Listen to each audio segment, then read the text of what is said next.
Welcome to Beyond the Wrench. My name is Jay Goninen, and I am your host.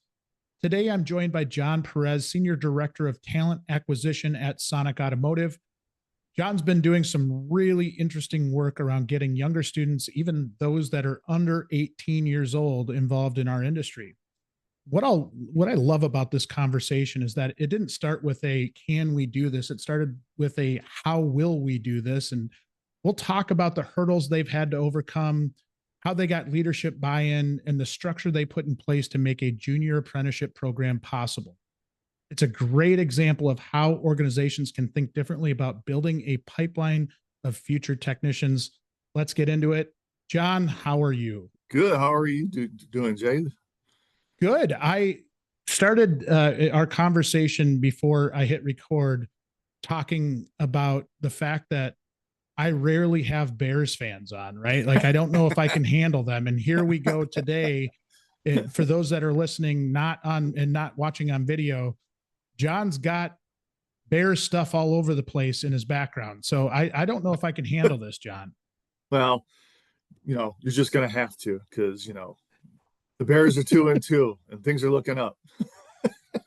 As we record this, I was just telling John that I attended a Packers game, so if you don't know, or if you haven't listened to the show in the past, I'm a Packers fan from Wisconsin. John's a Bears fan from Illinois originally, and we go back and forth on this all the time, just like friendly rivalries do. And it's always good to have the banter and always good to have something to talk about, right? Yeah, cheeseheads and fibbies. We won't talk about what fibby means on this podcast. It's a common Midwest reference that I think most that have lived in this area probably understand. Yeah. So how's everything? How's everything at Sonic Automotive? Things are good. Coming off 3 really, really good quarters. It's been awesome what our fixed operations team has been able to do this year and last year. Little side note, last year we hired over 800 technicians for our company. So it was a very busy year for my team. It took a lot of work and a lot of effort from a lot of people to do that. So we're real That's proud impressive. of that work. And we're seeing the fruits of that labor through last year and this year. Our fixed operations team is breaking company records. So that's great. And I think as we go through this, you'll hear that it's not just because you've been reactive and trying to find technicians. We are doing some really, really proactive things, right? You're doing some things that maybe a lot of other dealer groups or shops in general aren't doing. And we'll dive into all that. But I do want to start with how you got your start in automotive, right? What was it that got you into this industry? yeah, it's a kind of a path. It's not a straight line. I started my career right out of college at Enterprise Rent-A-Car. So first 5 years I was in the management trainee program. Was a branch manager at one of the rental offices in the Chicago area, several different branches, including the airport location. That's a whole nother story for another time. That was a zoo. And then about 5 years in, I decided to take a chance at an opportunity to be on their remarketing team. And what the remarketing team does is we plan the fleet buy for the region that you're in, like when we're going to purchase cars, when we're going to pull them out of fleet, and then we have to sell them to dealers. So my job was basically a wholesaler. I hand sold about 2,000 cars a year to different dealers, went to auctions, things like that. That's where I got the bug. At one point in time, due to some family situation, my wife and I decided to move our family to Florida, and Enterprise did not have an opportunity for me there at the same level, and I just couldn't take the pay cut. So my father-in-law was the product knowledge trainer for Chrysler. So he got me interviews at 6 or 7 different Chrysler, Jeep, Dodge stores, and of course they all offered me a job as sales. And I decided, you know what, I want to stick around this business. So I started at one of our competitor stores, weirdly enough, to Sonic. I won't mention the brand. Anyway, in Brandon, Florida. And I sold cars for about 6 months. And then I got my opportunity by talking to some of my bosses and stuff there, what I used to do at Enterprise. And they have what's called a buy team. So a corporate buy team, which means people go out and we go to the auctions and we buy cars. So because of my wholesale knowledge before, I was a perfect fit. Also, part of that team purpose is to train you to understand the used car side of our business. So they exposed us to a lot of fleet planning, or not like fleet, but inventory planning at the dealership, pricing cars right, things like that. And then after about a year and a half of doing that, I had an opportunity to come back into the same store I started at as the assistant used car manager. And then about a year later, the GM made a change and made me the used car director. So it was a crazy 5, 6 years that I was with that organization. Um, some decisions were made at the dealership level. I don't want to get into it, that maybe decide this isn't where I wanted to be anymore. So I started my own wholesale business with a business partner of mine out of Fort Lauderdale. So it was a perfect setup. He had dealers and a business that was about 4 hours away from me. I was in Tampa. Um, so we could stay out of each other's way, but take advantage of, maybe I would find a car somewhere that one of his people would like better, and we could ship cars back and forth. That went well for about 6.5, almost 7 years. Um, as the car business always does, there were some disagreements. Won't get into that either. Anyway, I ended up deciding that the way the wholesale business was heading, with a lot of the online purchasing abilities for dealers, that wholesalers were kind of becoming a thing of the past. It was just getting harder and harder to make the same money I had been used to. I had to sell more cars because the margins were getting less. Anyway, long story short, I had a daughter that was approaching 14 years of age. I knew she was going to be going to college soon. I needed better health benefits. We went through some health situations with both my daughter and my wife at the time. And I was like, okay, I need to find a big company. And then there was an opportunity at Sonic Automotive to be a trainer for the company. And I'm like, well, I've never done training before in my life. But that same father-in-law also knew some people at the organization, and he's like, I'll get you an interview. And lo and behold, they hired me. So I spent the first year and probably 2 or 3 months traveling around the country, going into all of our dealerships, doing either best practices training, sales training, our playbook, which is, we can get into that a little bit later, but we have our best practices manual. It's called our playbook. We like sports metaphors around here. We refer to each other as teammates and things like that. But so I did that for about another year and change. And then there was an opportunity that came along because I'd done some training development for our company, to be the director of organizational development, which is a lot of like change management, putting things in place for, how do we get from current state to future state, training content development, a lot of things with that. We were in the middle of kind of trying to change our customer service model and our customer experience on how we've delivered that, try to shake up the industry a little bit and be a little more customer centric. So there was a lot of things we needed to change about how we did things. What we realized during that time is we also needed to change how we hire and who we hire to fit that new model. So I had another opportunity presented to me to be the director of talent acquisition for the company and really start that from the bottom up.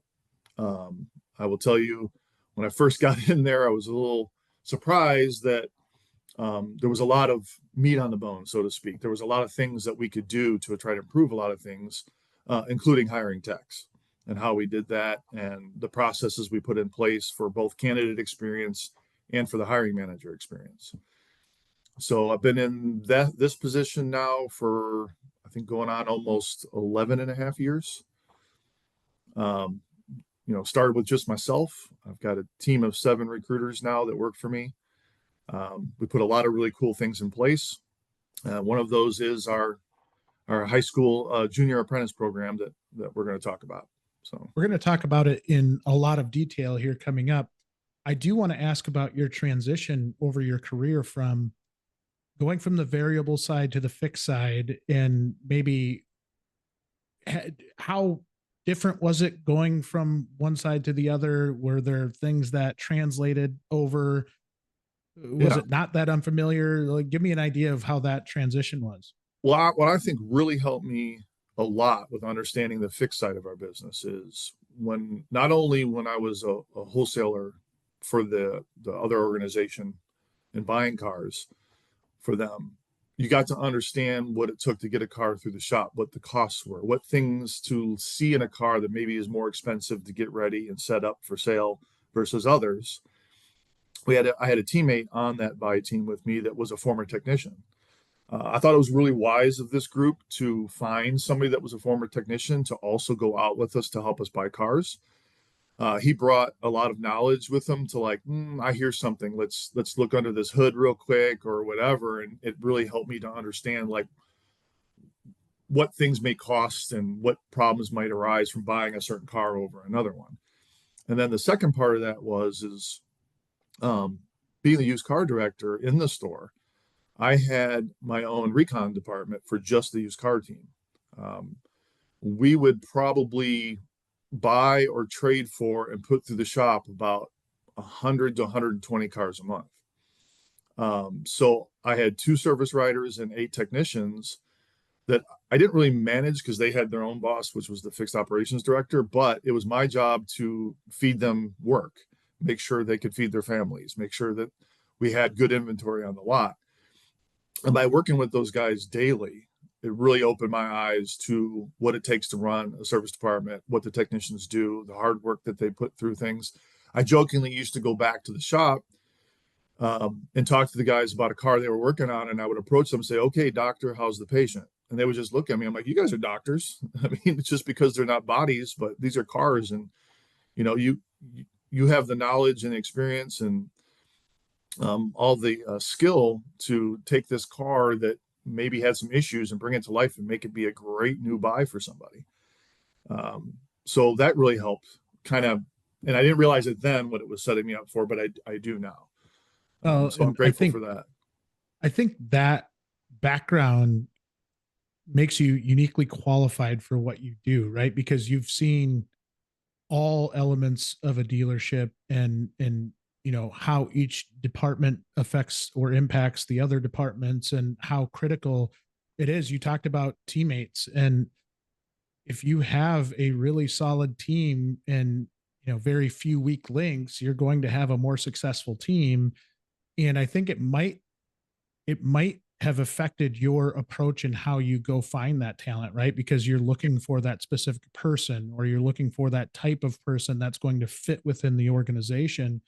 And because you've got familiarity with all of it, that has to help you out when you're trying to truly identify what it is that you're looking for. 100%. I had a really wise GM at the time who kind of developed a holistic pay plan where he made you think about the whole store, not just your department. So, for example, I had the main part of my pay plan was designed around the profitability of my used car department, right? But he also had an element in there where if the service side of our business hit their goals, I also got a bonus. So how can I help them get their goals so that I can get more money, right? Right. We're very coin operated in our industry, right? Pay plan equals job description.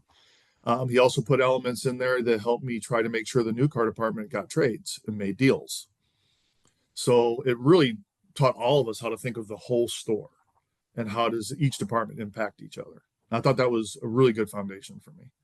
Yeah, I agree. And I think a big part of that strategy that you've really caught on to is that it's not just finding maybe those experienced people, but trying to come up with a way to bring more of these entry level people in and really create a system where we can grow them. And I think that's a nice segue into our topic of conversation today. And one thing I had said in the intro that I want to lead this off with is that you didn't start with a can we do this attitude, but really a how do we do this attitude. And I give you so much credit for that, because I have told you that when I was working in a dealership, I didn't have that mentality. I was told that we couldn't hire anybody under 18. And I kind of took the leadership at their word in terms of really, hey, this is not an avenue that we can go down. But I think you saw an opportunity that maybe not a lot of people do in finding these young people and finding a system to really bring them into and put some structure around it. How did you kind of come to that mentality, or what drove that to make you want to figure out ways to figure this out?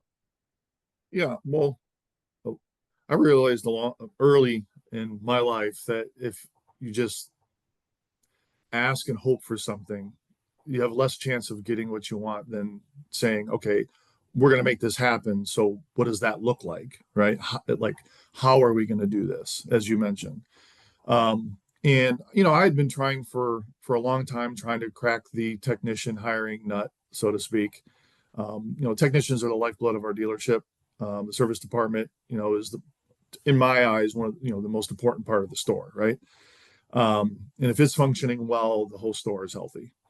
And I'd been trying to figure out, okay, how do we hire techs out of tech schools and all that kind of stuff. And then I got the thought in my head, I'm like, well, there's this whole untapped talent pool of people that nobody else is fishing in. And that is these younger people that are in high school that are already showing um, uh, a like or a interest in becoming a technician and working with their hands. And not everyone has to go to a 4-year college in order to be successful.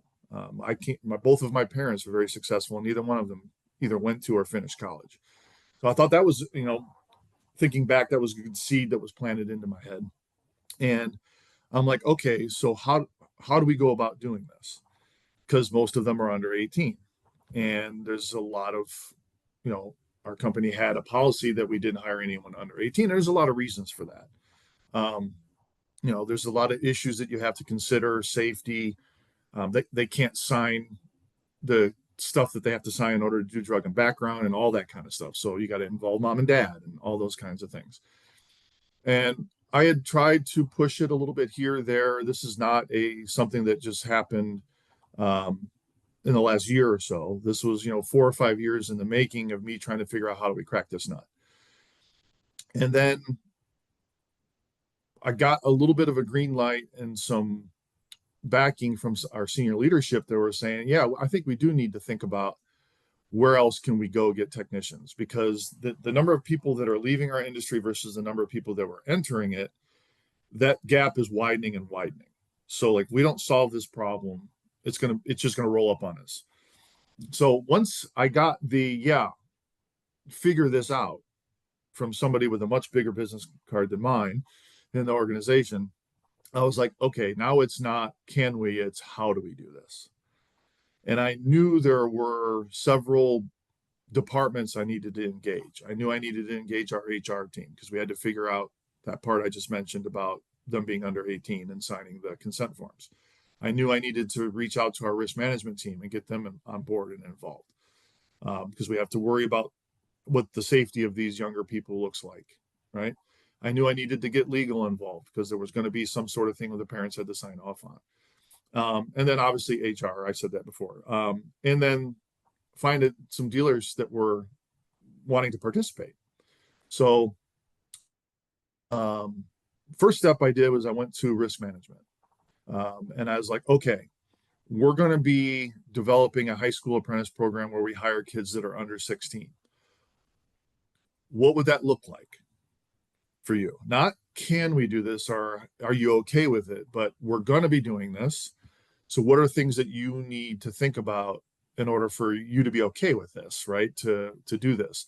And that kind of changed their mindset from just no, because it's scary and they don't want to do it, to, well, and they started listing all the things that we needed to think about. Well, we need to pick stores that are performing well in what we call our risk management playbook.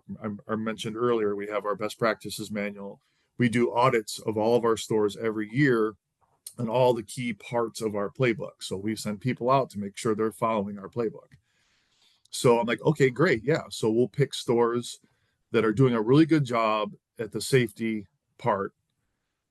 compliance part of our risk management playbook and say, we'll start with them because then there's a little bit less risk there or heartburn over doing that. Once I got that, yes, I said, okay, how about we start in Charlotte? because I live here in Charlotte, and it would be easy for me to go to the stores and be real hands-on and with the first few stores we started this with. And they're like, yeah, all the stores in Charlotte are top notch in the playbook. I'm like, great. So we'll start with those 4 stores. They're like, okay. I said, then what do you need next? They're like, well, we're just going to go in and do a final like check of all the stores real quick and get them all to sign off on this thing that they understand that they're going to be having high school kids in the store. I'm like, all right, before you do that, let me talk to the stores. Right. So I got that box checked. Then I went to HR and said, okay, we're going to be doing this. What needs to happen in order for these kids to sign off and be able to go through our hiring process? Not can they do this, but what do we have to do? And they started thinking, okay, we need to make sure that there's some sort of consent form that mom and dad can sign off on their behalf. We want the parents to be involved in the interview and selection process. So I'm like, okay, we can do all of that. So now I had that box checked. And then that turned into conversations with legal on how to draft those things, right? And then it turned into, okay, before you guys run off, we talk to any of the stores, I need to start putting some nuts and bolts behind what does this program look like now that I have all those boxes checked, right? So then we started developing, okay, what's the point of this program? And really, if we go back a little bit, the why behind this, really the why behind it, besides, finding technicians for our stores, our company is really big on community involvement. So any way that we can like partner with local high schools, I know it's expensive for these schools to have these automotive programs, right? So what can we do to partner with these schools and try to help them with their programs? So I've heard about a technician competition, high school technician competition that was being held at the racetrack here, which is really awesome for the kids. If you think about it, they get to work in the same garage as all the NASCAR technicians work on the car. So they were excited. And there was a way to be a sponsor for it and be involved. So part of the competition is they had a mock interview section where the kids were graded on how well they did by employers like us. So I said, yeah, I'm in. I want to do that. And then these kids had 2 hours in teams of 3. There were like 20 different problems the car could have that they should all know how to repair based on where they are in their high school program. They weren't told what they would have, and it was randomly selected. And, but there were going to be 3 problems that the car had. They had to diagnose it, use the systems that they had learned on how to like order the parts from the parts department through the computer and all that, get the parts delivered, put them on, and then have the car run properly. And then it was checked by a judge. So they got points and scored on how they did that. And at the end of the day, they had a big awards ceremony where they ranked the 1, 2, and 3 place teams. And I took that opportunity to watch and see which schools did the best because I wanted the best programs. And I happened to talk to a couple of the instructors for these schools while we were there, chatting them up, told them what I was thinking about doing. And I got really lucky because one of the guys who his team won, was not only in charge of the program for his school, but he was the director over the automotive program for all of Charlotte Mecklenburg school system. And I was like, yes, pay dirt. Anyway, we started several conversations. I visited them at the school, and it didn't stop with just how do we get your kids to come work at our place, but what do you need? Thank you for that. Yeah. I want to stop you there for a second because I think what you just mentioned is so important for our industry to understand, which is that you didn't go in asking for things right off the bat. You went in with the approach of how do I help you? And I think that changes the conversation so much on its own. If you have that mentality and you're going into it wanting to help their program, they're going to look at you in a different light. It's not just another shop that's coming and begging for techs. You're going in and saying, how do I make this program stronger so that we're stronger as an industry? And man, I can't tell you the impact that probably had. Well, when I talked to the instructor, He's like, yeah, everybody comes in here and it says, give me your best 3 students all the time. I'm like, I'm sure they do. I said, I want that too. I said, but I also want to know, like, as I'm getting this off the ground, I have thoughts in my head about how this program could work. And I was like, can you give me your curriculum for your sophomore, junior, senior students? Because what I'd like to do as much as possible is whatever we have, whatever you're teaching in school.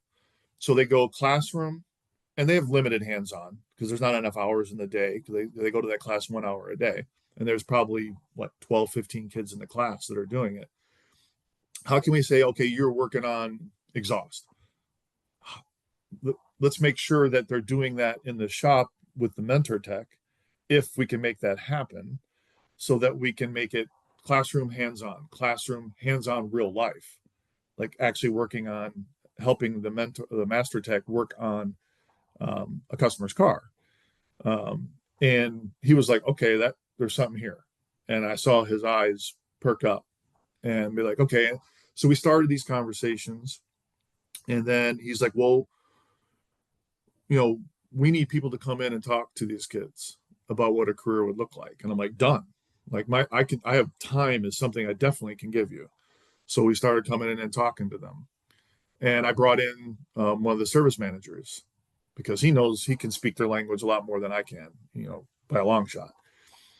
And he kind of give them an idea of what a career would be like in automotive, what to expect, how when you graduate from high school and you're looking for a job, not only what is the dealership looking for in you, but how do you interview the store to make sure it's a good fit for you, right? What is the long-term plan? What kind of training do they offer? All those kinds of things.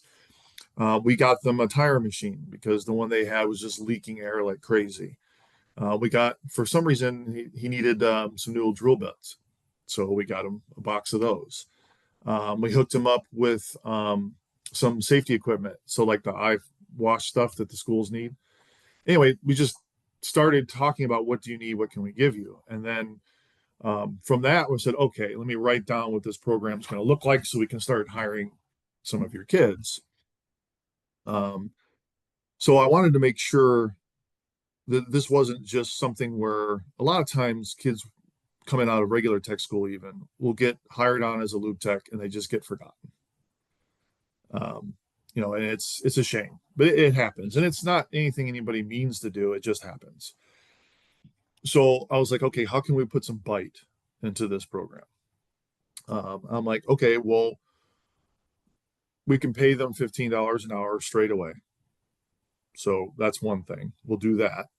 We're going to make sure that while they're in high school and still under 18, we can't send them off to any brand specific manufacturer training, but they can take all the online courses that are possible. So they can start getting some of those certifications. We can have them take their ASE certifications and pay for that for them. So they don't have to pay for the testing and all that. I mean, why not? We're getting some out of it too, because their skills are growing. Then, okay, these kids probably don't have the tools. So how are we going to help that? So we decided to buy each one of them a 3-drawer toolbox cart and a 182 piece, they called it like the quick lube starter kit. Totals probably about $3,800 total when you consider the value. And they get to keep that if they finish the full program and work for us full time after they graduate for at least a year. So that's huge all incentive. Theirs. Yeah. Oh, yeah. And then talking to my risk management team, I found out even if they are part-time, we can offer them to participate in our shoe program. So we offer all of our employees in the entire company, mostly it's for our technicians, twice a year, they get so much money towards a set of safety shoes. So we could have them participate in that as well. And I'm like, this is great. Mom and dad are going to love to hear that we're thinking about their kid when we do this. And then after I kind of put that together, I was like, okay, what does it look like after they finish high school? And we're like, okay, they're automatically going to get bumped during this time when they're taking their ASEs and the online courses all the way up to about when they graduate high school, they should be earning at least $20 an hour. straight away. Then once they've completed high school and they've completed those parts of the program, they come work for us full time, right? And now we start sending them off to get their other certifications. Now, every brand's a little different. So some brands offer a little bit more of the online versus others. But the idea would be that after they're done with high school and after they've done at least 3 years with us full time, for example, the Toyota store is one of the first stores we did, they should be able to achieve the status of master diagnostic technician. And then based on that, the plan was to increase their pay as they earn each of those certifications, that by the time they're 2 to 3 years out of high school, 5 years total in our program, they should be making about 20, I think it was 28 to $30 an hour, flat rate hour. And just to give you an idea, we have our first kid that went through the program. He came in as a senior, so he only got 1 year in high school, but this is his third year, so his second year out, and he's on pace to make about $80,000 to $85,000 this year. Dang, that is awesome. I absolutely love to hear that. Yeah. And like, that's just a great win. I get goosebumps and I get excited when I hear those kinds of things. His partner that started with him is right behind him in the upper 70s. And those were the first two kids to get in and to go through, being this is about our third year, and to be as far as they are. Since then, we've had 7 or 8 other dealerships participate in the program. And we've had, I think it's close to 20 participants. That is so cool. I mean, as you're talking through the program, there's so many benefits to everybody involved, right? Like that, I don't think there's an element here that is suffering. And when you think about it, you look at that executive buy-in to start with. That is so important. I give your executive team a lot of credit for maybe thinking differently than a lot of people do. There is the compliance side, there is the HR side, and being able to piece all of this together to put a program together is so amazing. But then when you take that even deeper and you look at the relationship with the schools that's growing, and the fact that you are more appealing to those younger people, there's data all over the place talking about the earlier you get somebody started in this career or any career, the more likely they are to stick, because they've really grown into the fabric that you are as a company. So, you look at this all the way from the top to that entry level person and all of the steps it takes to get that person in.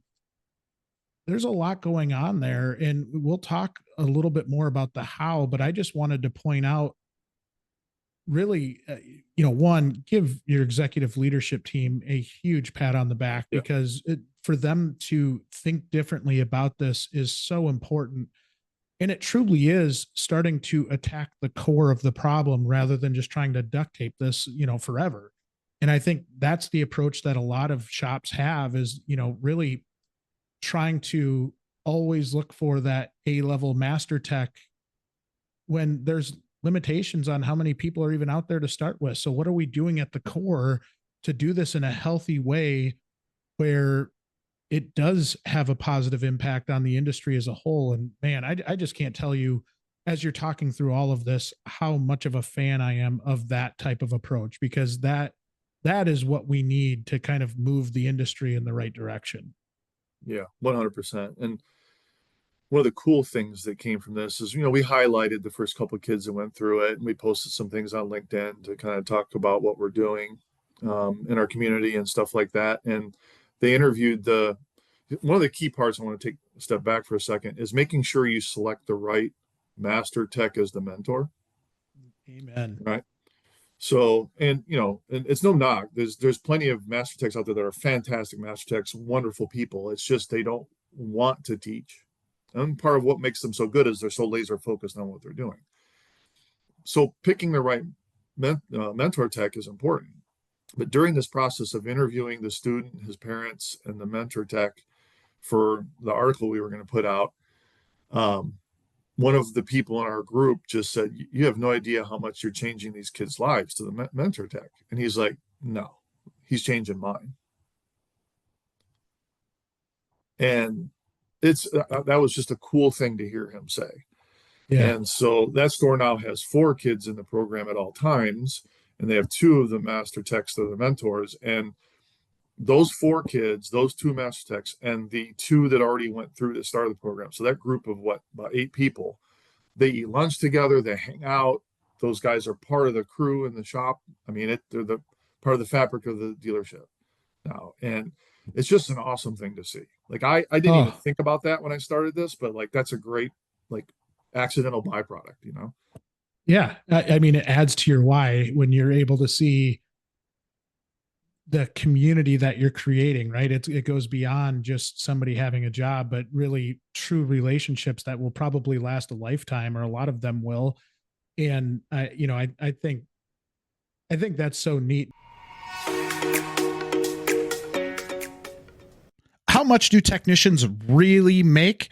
At WrenchWay, we work with some of the best shops and dealerships across the country, and we've discovered that technicians often earn more than what some online sources suggest. For example, the Bureau of Labor Statistics reports that technicians make an average of $47,000 per year, but we know that's not reflective of the true earning potential of technicians. We've teamed up with ASE to create an online technician pay tool, a free, easy to use resource for both aspiring technicians and those already in the automotive and diesel industries. This tool lets you explore real pay data with customizable searches by industry, shop type, location, and experience level. Check it out at wrenchway.com/pay or follow the link in the show notes. We also encourage current technicians to anonymously submit their own pay data to help make the tool even better for everyone. Lastly, thank you for your continued support as we work to promote and improve careers in automotive and diesel. We couldn't do it without you. Now, one thing I do want to ask is, what kind of difficulties, or maybe you didn't have as many, but I talked to a lot of people in the industry that have a desire to put a program in place like this. But when you have as many locations as you do, trying to get the buy-in at a GM level or at that service manager level. And I've heard it myself where I've had service managers straight up tell me, well, I'm not a babysitter. I'm not bringing in a young person. And I'm like, oh, Yeah. you're missing the point. Yeah. Yeah. I have one of those things where my thought always is just because it's hard, if it's worth doing, doesn't mean you don't do it. Like just because it's hard. Um, so one of the difficulties I had for myself was understanding we needed to slow it down. Like so many times, organizations will come up with a great idea and they're just so quick to launch it and get it out there that they don't really think about all of the unintended consequences, all of the little things that you need to make sure you get right.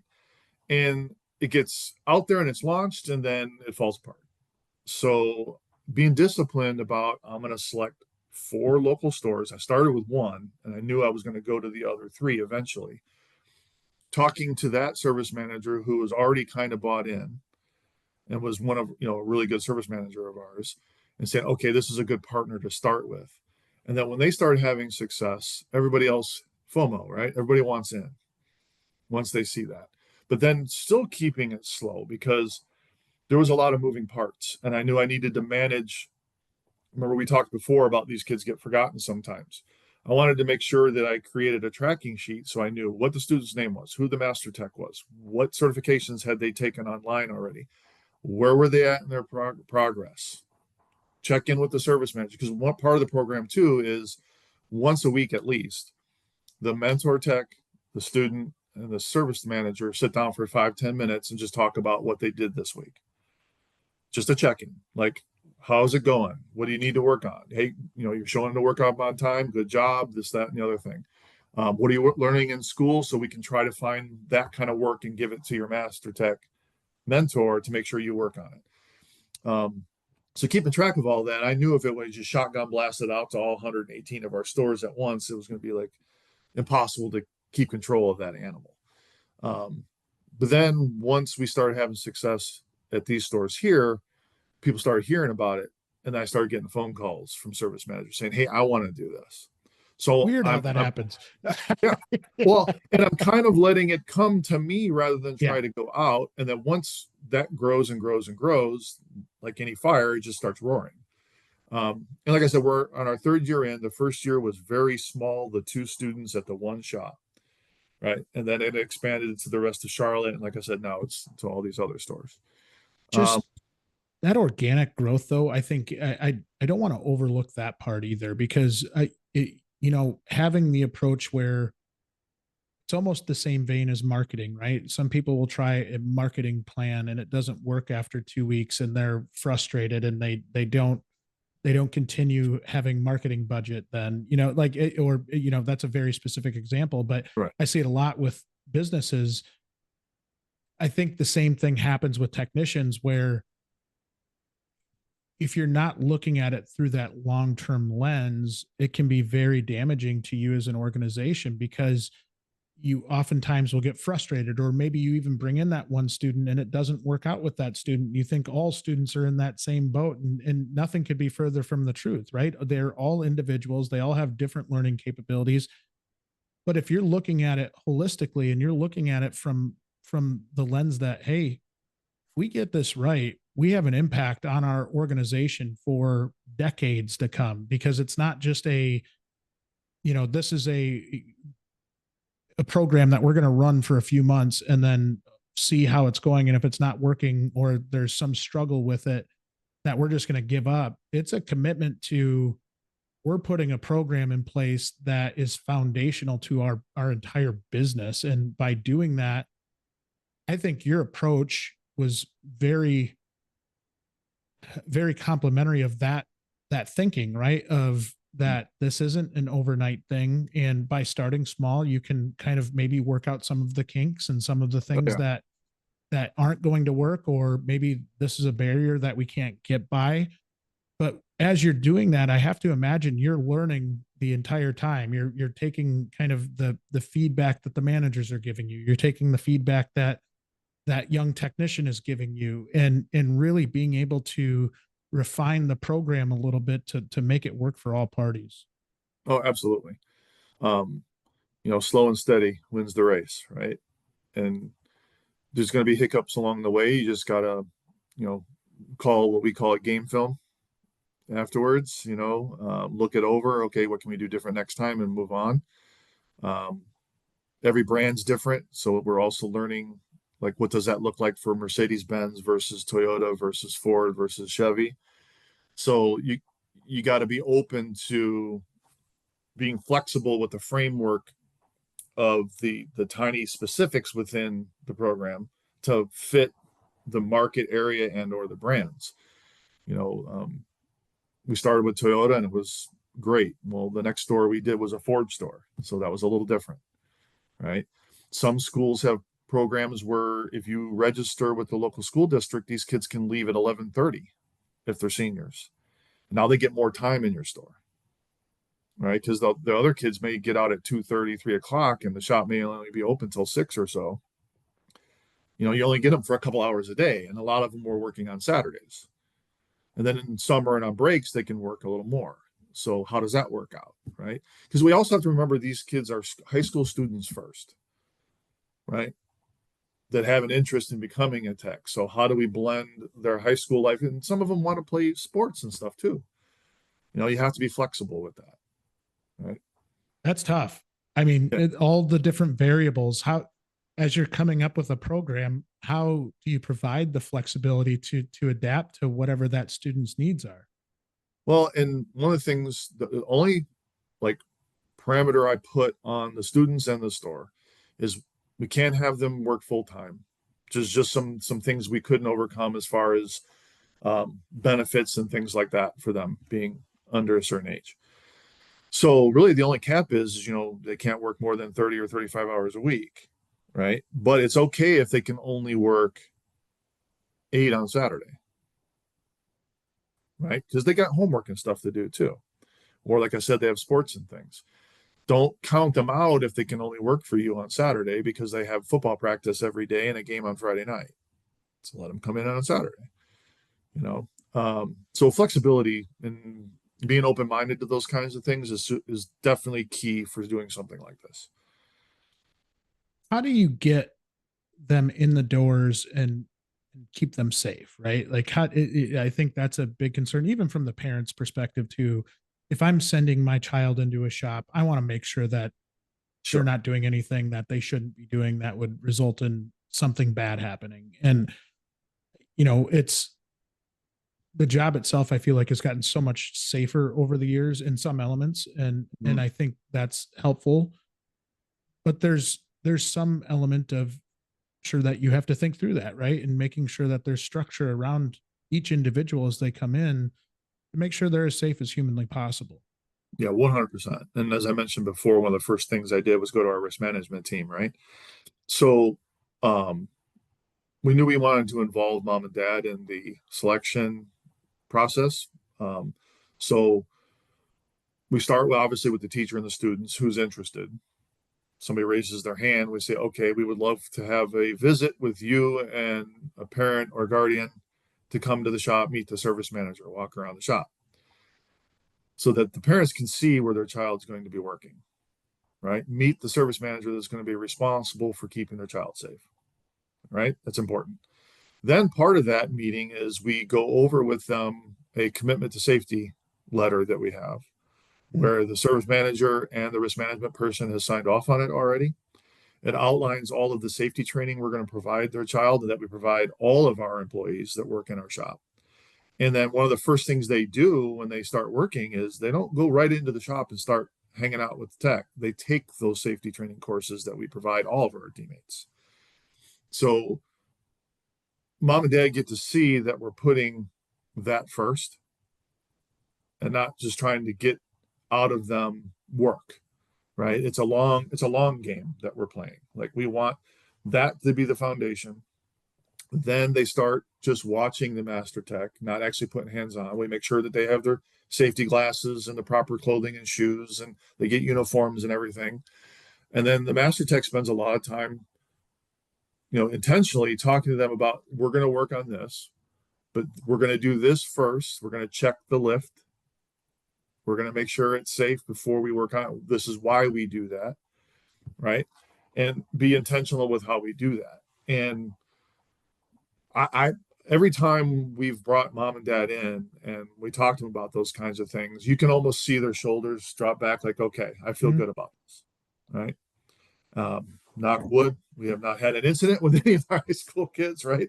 Um, but that's part of the reason why we pick the stores that are already safety and risk focused to participate. And if you are under a certain level in our audit, you cannot participate in the program until Mm. you change your ways.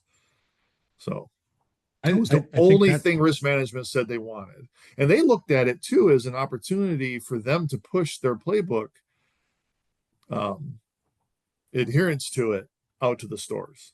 It was like I was grateful for their leader to see it as a carrot, not a stick. Like if you want to participate, you got to make sure you're following our playbook. And it was a way for them to get people to do a better job at just being safer in general in the shop. oh, I think that is fantastic. And what I do really, really like about that is that you are training these students on the right way to do things and the right habits to have when you're in the shop so you don't put yourself in a precarious position where you are proactively looking at safety. And I think the earlier you can train somebody on that, the more that becomes ingrained in them throughout their careers, right? It's Yeah. something that they are taught at an early level that there is a right way to do this, and not following the directions and not following the right way to do it is not good for you. And so I hadn't thought about that element of it until you just said that of the earlier you train those safety habits, the better off they're going to be over the course of their career. And they just become exactly that, habits. They don't even think Yeah. about it anymore. It's Oh, not a rush to turn in more hours by cutting a corner that may end up putting you out of work for a week. this What's the is point? fantastic. You know, I can't get over how much I love this program. Now, one last question, then I have to go to our rapid fire questions. sure. how have those parent conversations gone? Have there been some that have come in almost cautious over wanting their child to enter this industry, or maybe somebody that's not loving the fact that their family or that their child wants to be a technician? Yeah. So for the most part, no. So, being that it's early on and we've only had, like I said, about 20 participants total, and I haven't been at the store for every one of those conversations because some Right. of them are in other states, but we've only had a couple incidents where maybe mom and dad really wanted son or daughter to go to a 4-year college instead of becoming a technician and didn't understand their child's passion for this. But very quickly after we explain to them what we're going to pour into their child, the training that they're going to get, and have them talk to the master tech that's going to be there. Like the meeting is not just with the service manager, it's also with this is the person that's going to be training and teaching your child. And talking to them about, yes, how much money they make, where they live, the boats they have, the house in the mountains, and be like, wow, so you can really make that kind of a living in this industry? Well, yeah, maybe I do want my child to do this, right? And I don't have to spend 200 grand on a 4-year degree. And for some people that they need to do that first and then come back. I'm open to even a student coming, working for us part-time, knowing that they may go off to college. I get 2 years to convince them otherwise. They get 2 years to decide this isn't for me. And that's good for both of us too. It's not just about jamming them into our system, but they get a chance to find out, is this really what I want to do? Finding the right fit. I think even at that early age, especially at that early age, because you are going to put a lot of training and effort and just you care about these people and you want to see them do well. And I think taking that initial step very seriously, especially at the student level, and making sure that when you're bringing somebody in, that they fit your culture, they fit who you are as a company, and that they actually like what they're going to do. How many times have we heard about that person that goes to trade school and then comes into the industry, buys $10,000 or $20,000 worth of tools right off the bat, and then a year into it says, I don't like this. I don't want to do this anymore. And it's heartbreaking because you don't want anybody to come in and go through that pain of putting themselves in unnecessary debt if this isn't truly what they want to do. And same thing on the shop side.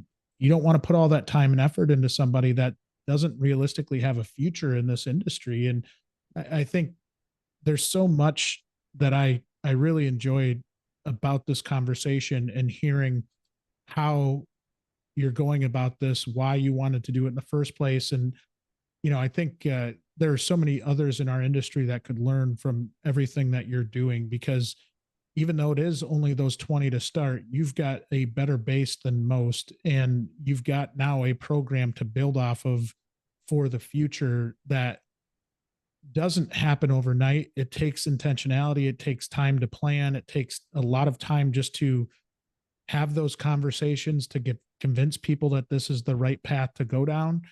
And so I give you so much credit for that. And to me, at the core of what brings me joy in the industry is being able to hear stories of people that are doing things differently and moving the industry in a better direction. And this is all of that and more. I just can't compliment you and the organization any more than I am. It is Well, thank huge you. for our industry. Well, I can't take all the credit because it's been a lot of help from a lot of different people in a lot of different departments, and especially those service managers that have embraced the program, especially Mr. Eddie Sloop, I want to call out for, who was the first service manager at our Toyota store here in Charlotte, to say, yes, pick me, I'll do it. Eddie, you're the man. We need more Yeah. Eddies in this world. Yes. He's been an awesome partner in all of this. And, you can have me back. We can talk about how this program has blended into our regular apprentice program for those kids that go to tech schools. So This could be a series, John. I think we'll just kind I of think keep we should going do with the that. conversation. Yeah, Yeah. I really, really love this. And so I do, as we end shows, have 3 rapid fire questions for you All that right, hot seat. really have nothing to do with anything we've talked about so far on the show, but we're going to see what your answers are. All right. First question is, if you weren't doing this job, what would you be doing? You know, I've had so many different jobs over the years. I joke around and tell people I can't keep a job. Um, I have a feeling that if I hadn't gone down this track, I'd be doing some sort of job in sales. That's just where I started, and um, I've always had the gift of gab. So In no way am I surprised by that, by the way. Yes, you're a very good conversationalist. I think every time we get together, it's always a fun talk. What was your very first job? oh boy. Well, there were okay, if we go all the way back, I won't count Paperboy because that's not a real job. I started 2 jobs at about the same time. One was a job that fit my high school schedule because I played football, baseball, and basketball. It was a busboy and dishwasher at a country club banquet hall because they allowed us to work just Saturday nights and Sunday during the day. So it fit my schedule. And at the same time, my dad had a janitorial business, and I used to clean office buildings for him at night after I got home from practice. So, Man, those yeah. are good jobs. I mean, if you think about even the Paperboy one, you'd be shocked at how many guests we have that did a paper route. And I think it instilled some good habits in terms of routine and what time you have to get up. You're not getting up very late in the morning, right? You're getting up and getting Delivering after it. papers on your bicycle in a Chicago winter is not fun. Not recommended. And it was a rural route. I only had 27 papers, and it was about a 10-mile bike ride. That is that's those Chicago winters are tough. That Yeah. would if nothing else make you tough, right? Yeah, right. Builds character. Last question. What time do you get up in the morning? Well, it depends on how much I'm involved in my workout routine. So typically, there was a time when I would get up at about 5:30 and drive to the office because we have a gym at the office and we have a trainer on staff there that's free of charge for employees, and work out with him from 6 to 7, and then be at my desk by 7:30. Since COVID and we're all home, I haven't been going into the office as much. And on a good day, I'll get up at 7, go run, work out a little bit, and be at my desk by about 8:30. So That's not bad though. I think I'm not a morning person at all, though. I have to drag myself out of the bed to do it.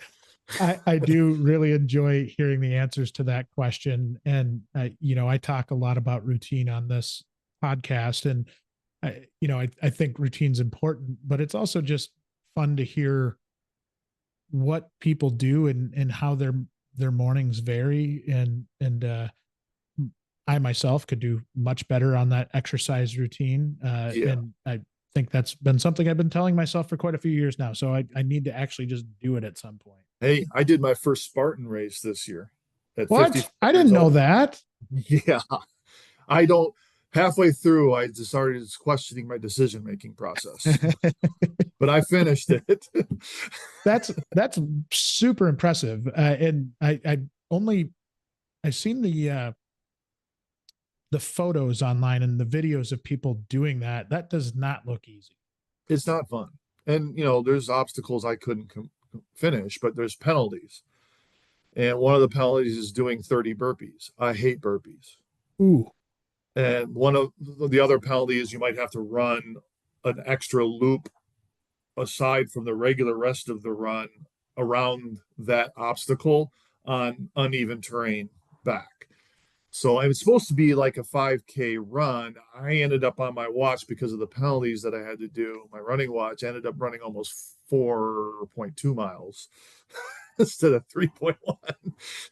So yeah, I didn't say I completed all of them, but I did finish the race. You finished the race, which I think is a big testament to you and your desire to always improve and get better, right? And I think just in general, I talked about it when we talked about, your personality and how easy you are to talk to. Every conversation I have with you is incredibly enjoyable. This has been just phenomenal. The information that you've come on and been willing to share, I think, is transformative for the industry. I think there are a lot of people that should listen to this podcast and listen to what you had to say, because you went through a lot of the things that a lot of the others need to go through. And we need to get better at this as an industry. We need to pull, the whole industry needs to pull more people into it. Right. And we've got to work 100%. Together to do that. So I just give you the utmost respect for you in going down this road and really pushing the limits on things like this that need to happen. So although you're a Bears fan, I am always looking forward to talking to you. And this was just such a fun recording. I appreciate the being here and the ability to talk about this, and honestly, back at you, like providing this platform for these kinds of conversations is also very much needed in our industry. And I'm very appreciative of you doing that. So thank you. All right. Hopefully we'll do it again. Right? I'm in. We'll make sure it happens. All right. Well, thanks so much for joining us, John. Hope you enjoyed this episode, and hopefully we get John back on again to do it again soon. Take care. All right. That wraps up another episode of Beyond the Wrench. If you liked this episode, please show your support by rating and following the podcast. You can also watch the video interviews on WrenchWay's YouTube channel. Speaking of WrenchWay, did you know Beyond the Wrench is managed and produced by the WrenchWay team? WrenchWay is an online community dedicated to promoting and improving automotive and diesel careers. We help technicians find the best shops to work at, and we also help auto, diesel, and CTE instructors get more support from local industry. You can learn more by visiting wrenchway.com.